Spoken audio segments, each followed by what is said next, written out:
തീപിടിച്ച വാൻഹായി 503 കപ്പൽ ചെരിഞ്ഞതോടെ രക്ഷപ്പെടുത്താൻ അസാധ്യമായേക്കുമെന്ന് വിദഗ്ധർ.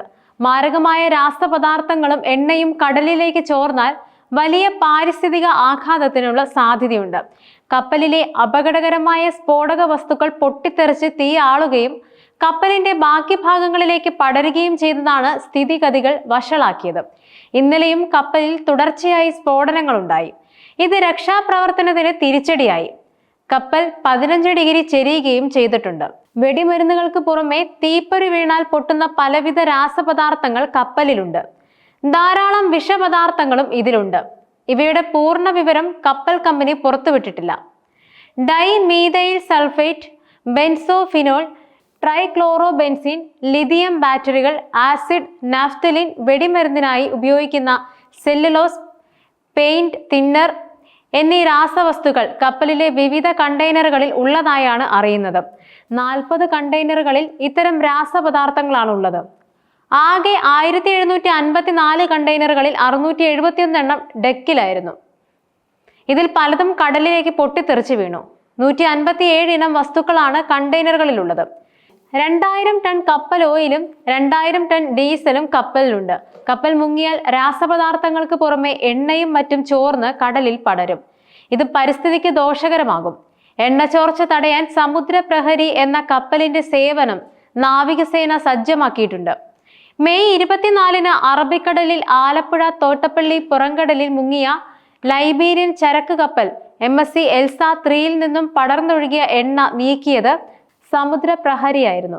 തീ കെടുത്താൻ നേവിയുടെയും കോസ്റ്റ് ഗാർഡിന്റെയും കപ്പലുകൾ വെള്ളം ചീറ്റുന്നുണ്ടെങ്കിലും ഫലപ്രദമായി തീ അണയ്ക്കാൻ കഴിയുന്നില്ല. പുകയും തീയും സ്ഫോടനവും മൂലം അപകടത്തിൽപ്പെട്ട കപ്പലിനോട് തൊട്ടുചേർന്ന് നിന്ന് വെള്ളം ചീറ്റാൻ സാധിക്കാത്തത് തിരിച്ചടിയാകുന്നുണ്ട്. അത്യാധുനിക ഹൈ പ്രഷർ വാട്ടർ ജെറ്റ് ഉപയോഗിച്ചാണ് തീ അണയ്ക്കാൻ ശ്രമിക്കുന്നതെന്നും പ്രതിരോധ വക്താവ് പറയുന്നുണ്ട്.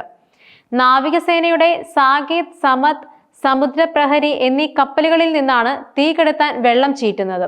കപ്പലിന്റെ മധ്യഭാഗത്താണ് സ്ഫോടനങ്ങൾ ഉണ്ടാകുന്നത്. കരിമ്പുകയും തീയും മധ്യഭാഗത്താണ് കൂടുതലും.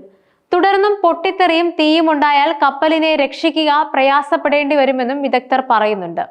അറബിക്കടലിൽ 251 മീറ്റർ ആഴമുള്ള മേഖലയിലാണ് കപ്പൽ നിലകൊള്ളുന്നത്. കേരള തീരത്ത് നിന്ന് 120 കിലോമീറ്റർ അകലെയാണിത്. രാസവസ്തുക്കളുമായി കപ്പൽ മുങ്ങിയാൽ പരിസ്ഥിതിക്ക് കനത്ത ആഘാതം ഉണ്ടാകുമെന്നും വിദഗ്ധർ സൂചന നൽകി.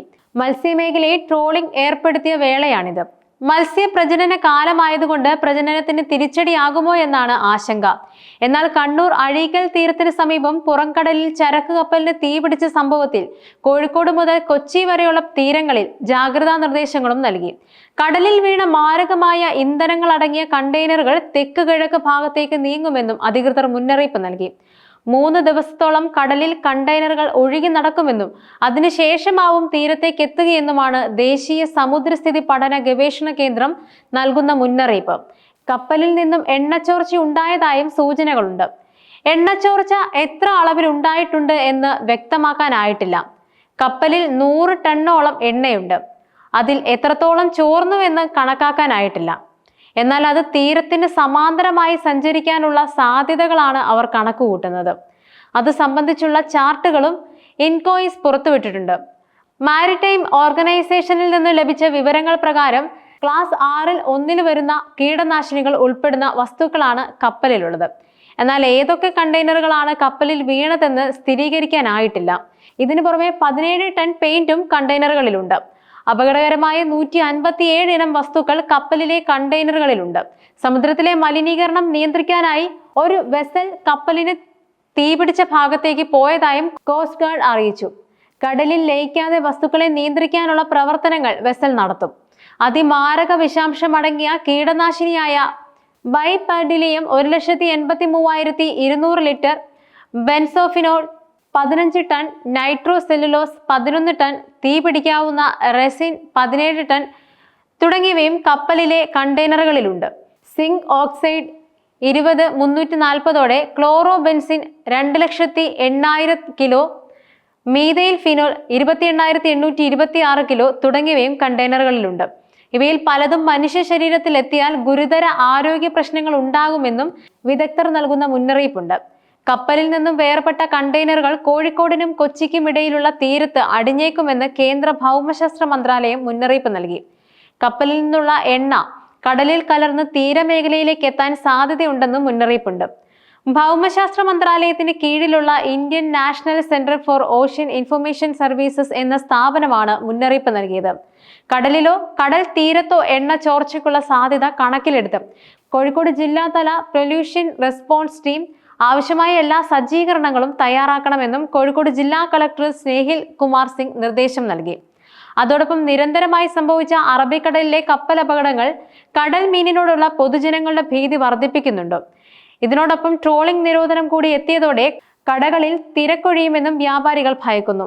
ഏതാനും മന്ത്രിമാർ ഉൾപ്പെടെ മത്സ്യവിഭവങ്ങൾ കഴിച്ചു കാണിച്ചു കടൽ മീനിനോട് ഭീതി വേണ്ടെന്ന് ആവർത്തിച്ച് പറയുമ്പോഴും അകലം പാലിക്കുകയാണ് സ്ഥിരം മത്സ്യപ്രിയർ പോലും. 2 ആഴ്ചയായി വിൽപ്പനയിൽ വൻ ഇടിവുണ്ടായതായും വ്യാപാരികൾ പറയുന്നുണ്ട്. ആദ്യ കപ്പൽ അപകടത്തിന് പിന്നാലെ കടൽമീൻ കഴിക്കുന്നത് ദോഷകരമാണെന്നുമുള്ള പ്രചരണത്തിന്റെ മുനയൊടിക്കാനാണ് ആലപ്പുഴയിൽ മന്ത്രിമാർ മത്സ്യവിഭവങ്ങൾ പരസ്യമായി പങ്കുവെച്ച് കഴിച്ചത്. ഇതിന് പിന്നാലെ കഴിഞ്ഞ ദിവസം വീണ്ടും കപ്പൽ അപകടം ഉണ്ടായതോടെ ആശങ്ക വർദ്ധിക്കുകയായിരുന്നു. ഇതോടെ മത്സ്യ ഉപഭോഗത്തിൽ വൻ കുറവ് വന്നിട്ടുണ്ടെന്നാണ് വ്യാപാരികൾ പറയുന്നത്. നിലവിൽ കടകളിലുള്ള മീനുകളിൽ ഭൂരിഭാഗവും ആഴ്ചകൾക്ക് മുമ്പ് പിടിച്ചതാണെങ്കിലും ആശങ്ക മൂലം പലരും കടകളിൽ എത്തുന്നില്ല.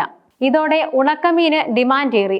കോട്ടയം മാർക്കറ്റിലടക്കം ഉണക്കമീൻ കടകളിലാണ് തിരക്ക്. ഈ സാഹചര്യത്തിലാണ് ഉണക്കമീനിലേക്ക് ആളുകൾ തിരിഞ്ഞത്. തിരണ്ടിയും തുണ്ടൻമീനും പൊടിമീനുമെല്ലാം ഉണങ്ങിയതിന് ആവശ്യക്കാരേറി. മലയോരത്ത് കപ്പയ്ക്കൊപ്പം ഉപയോഗിക്കുന്നതിനാൽ ഉണക്കമീനിന് നേരത്തെ തന്നെ ഡിമാൻഡുണ്ട്. എന്നാൽ ഉണക്കമീനിലെ ചില ഇനങ്ങൾക്ക് ക്ഷാമമുണ്ടെന്നും വിലയിൽ നേരിയ വർധനവുണ്ടെന്നും വ്യാപാരികൾ പറയുന്നുണ്ട്. മഴ ശക്തമാകുന്നതോടെ വിലയിൽ വർധനവുണ്ടാകാനുള്ള സാധ്യത വ്യാപാരികൾ ചൂണ്ടിക്കാട്ടുന്നുണ്ട്. ഗുജറാത്തിൽ നിന്നുൾപ്പെടെയാണ് ജില്ലയിൽ ഉണക്കമീൻ എത്തിക്കുന്നത്. ഡിമാൻഡ് വർദ്ധിച്ചതോടെ പഴകിയ ഉണക്കമീൻ വിൽപ്പനയും പൊടിപൊടിക്കുന്നുണ്ട്. പച്ചമീൻ വിപണിയിലെ പ്രതിസന്ധിയെ തുടർന്ന് കുമരകം ഉൾപ്പെടെയുള്ള സ്ഥലങ്ങളിൽ കായൽ മീനിനും ആവശ്യക്കാരേറെയാണ്. കരിമീൻ, പരൽ, പുല്ലൻ എന്നിവയാണ് ലഭിക്കുന്നത്. പള്ളത്തി പോലുള്ള ചെറുമീനുകൾ ലഭ്യമാണെങ്കിലും വൃത്തിയാക്കാനുള്ള താമസം മൂലം പലരും വാങ്ങാൻ മടിക്കുകയാണ്.